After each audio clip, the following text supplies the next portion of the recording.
Now let's discuss this question. This question has been asked in JEE Advanced 2025. ठीक है. The question says, for the reaction sequence given below, the correct statement or statements is or are. तो हमारे पास एक reaction sequence दे रखा है और हमें इनमें से करेक्ट ऑप्शन चूज़ करना है. फाइन. तो सबसे पहले हमारे पास साइक्लोहेक्सीन है और इसका रिएक्शन हम करवा रहे हैं एजीबीआर के साथ. नाउ अंडरस्टैंड, साइक्लोहेक्सीन में जो पाई बॉन्ड है, this is acting as a nucleophile. ये जो पोर्शन है ये एक न्यूक्लियोफाइल है एंड इसमें से सबसे पहले H+ अटैक करेगा और इलेक्ट्रोफिलिक एडिशन रिएक्शन होगा. सिंस ये एक सिमेट्रिकल अल्कीन है तो यहाँ पे मार्कोनिकॉफ रूल अप्लाई नहीं होगा. तो P is going to be nothing but it's going to be bromocyclohexane. ये हो गया हमारा P. Now this P is undergoing Finkelstein reaction to give a product Q. Okay, तो Finkelstein reaction हम क्या करते हैं? This is basically an halogen exchange reaction. और ध्यान रखना इस केस में अगर आपके पास कोई RX है, this X can be Cl और Br, राइट? क्लोरीन या ब्रोमीन कुछ भी हो सकता है. और जब हम इसका reaction sodium iodide that is NaI in acetone के साथ करवाते हैं तो वी गेट Ri. इसी रिएक्शन को हम कहते हैं फिंकलस्टीन रिएक्शन, जहाँ पे हम क्लोरो या ब्रोमो अल्केन्स हम क्या बनाते हैं? आयोडो अल्केन्स, Ri बनाते हैं. फाइन. और रिएजेंट क्या होता है? NaI इन एसीटोन. सिंस आपके पास एक पोलर एप्रोटिक सॉल्वेंट है, acetone is basically polar aprotic solvent, तो ये SN2 रिएक्शन के वाया ये रिएक्शन चलता है. So what is going to be Q? Q is nothing but iodocyclohexane. This is Q.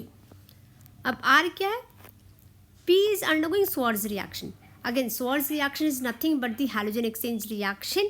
और यहाँ पे हम RF बनाते हैं, मतलब बेसिकली वी गेट फ्लोरोअल्केन्स. ठीक है. अब ये फ्लोरीन सप्लाई करने वाला कोई रिएजेंट होना चाहिए. तो what is the reagent that is used here? We mainly use heavy metal fluorides. कोई भी हेवी मेटल का अगर आप फ्लोराइड ले लो और उसका रिएक्शन अगर आप RX के साथ, जहाँ पे X जो है Cl या Br है, उसके साथ करवाते हैं तो we will get RF. And what can be those heavy metal? It can be the silver, it can be the mercury, it can be the lead, like that. ठीक है. तो R यहाँ पे क्या हो जाएगा? This is nothing but फ्लोरोसाइक्लोहेक्सेन. तो हमने तीनों ऑर्गेनिक कंपाउंड्स डिकोड कर लिए. Now let's analyse the option. Option A क्या कह रहा है? It is talking about CX bond length in P, Q and R. Fine. अब देखो, फ्लोरीन जो है, fluorine, bromine, iodine, they all belong to group 17. इनका ग्रुप तो सेम है पर क्या इनका पीरियड सेम है? No. Fluorine belong to second period element, तो ये ओवरलैपिंग के लिए ये अपना 2p यूज़ करेगा, राइट?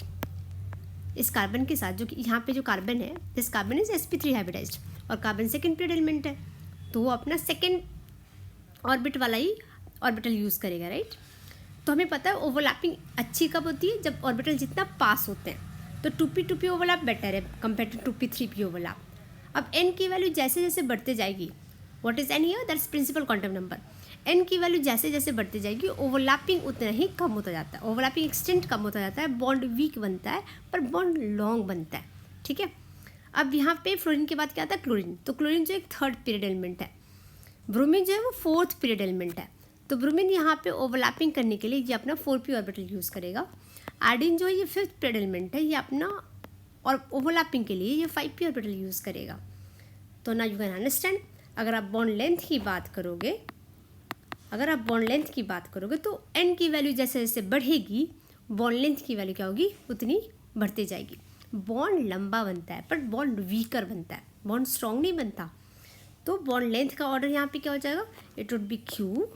सबसे लंबा हो जाएगा Q में बिकॉज इट्स 5p. उसके बाद हो जाएगा P और उसके बाद हो जाएगा R. Now let's match the option.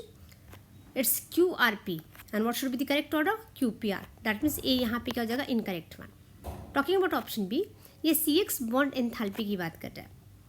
Bond enthalpy मतलब bond energy, both are same thing.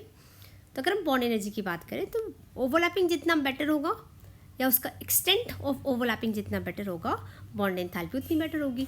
और एक्सटेंट ऑफ ओवरलैपिंग किस बात पर डिपेंड करता है? n की वैल्यू पे. ऑर्बिटल जितना क्लोज होंगे ओवरलैपिंग उतनी बेटर होगी, एंथैल्पी उसका उतना ही ज़्यादा होगा, बॉन्ड एंथैल्पी उतनी ज़्यादा होगी. तो अब सबसे बेटर एंथैल्पी किसकी में होगी? इस R में, क्योंकि R में दोनों में n की वैल्यू क्या है? 2. कार्बन भी 2p यूज़ कर रहा है और फ्लोरीन भी अपना 2p यूज़ कर रहा है. दोनों में n की वैल्यू 2 है. That means bond enthalpy will be greater in R followed by P followed by Q. अब देख लो R P Q should be the order. That means the given order is actually correct. Now relative reactivity towards SN2 reaction in P, Q and R. अच्छा, आपको SN2 reaction का rate देखना है, तो हमें पता है SN2 रिएक्शन का जो रेट होता है, if it is about RX, अगर आप RX के रिस्पेक्ट में SN2 रिएक्शन का रेट देखते हो, और यहाँ पे चेंज क्या कर रहा है, R नहीं चेंज कर रहा है, यहाँ पे चेंज क्या कर रहा है, X, मतलब लिविंग ग्रुप। तो जितना बेटर लिविंग ग्रुप होगा SN2 का रिएक्शन का रेट उतना ही फास्ट होगा। अब ब्रोमीन, एडीन एंड फ्लोरीन में F माइनस, Br माइनस और I माइनस में लिविंग ग्रुप टेंडेंसी किसकी ज़्यादा है, सबसे अच्छा I माइनस की, फिर Br माइनस की, फिर F माइनस की। फाइन, एक चीज़ समझना, I explain this in the next line कि why is this order for leaving group. But अगर हम यहाँ पे SN2 रिएक्शन का रेट देखें तो एडीन जो है, इस केस में जो एडीन है ये सबसे जल्दी निकल कर जाएगा। R वाला पार्ट तो दोनों में सेम ही है, तीनों में सेम है R का पार्ट, राइट। अगर आप R के रिस्पेक्ट में देखते हो तो क्या आता है order, it should be CH3 then 1 degree then 2 degree alkyl then 3 degree alkyl, ऐसा चलता है, right.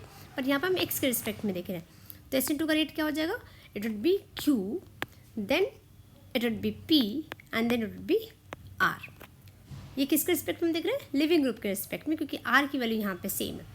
So it should B QPR, और क्या दे रखा है PRQ, दैट मीन्स C भी क्या हो जाएगा, incorrect. Now let's see the fourth option, pKa value of the conjugate acid of the living group in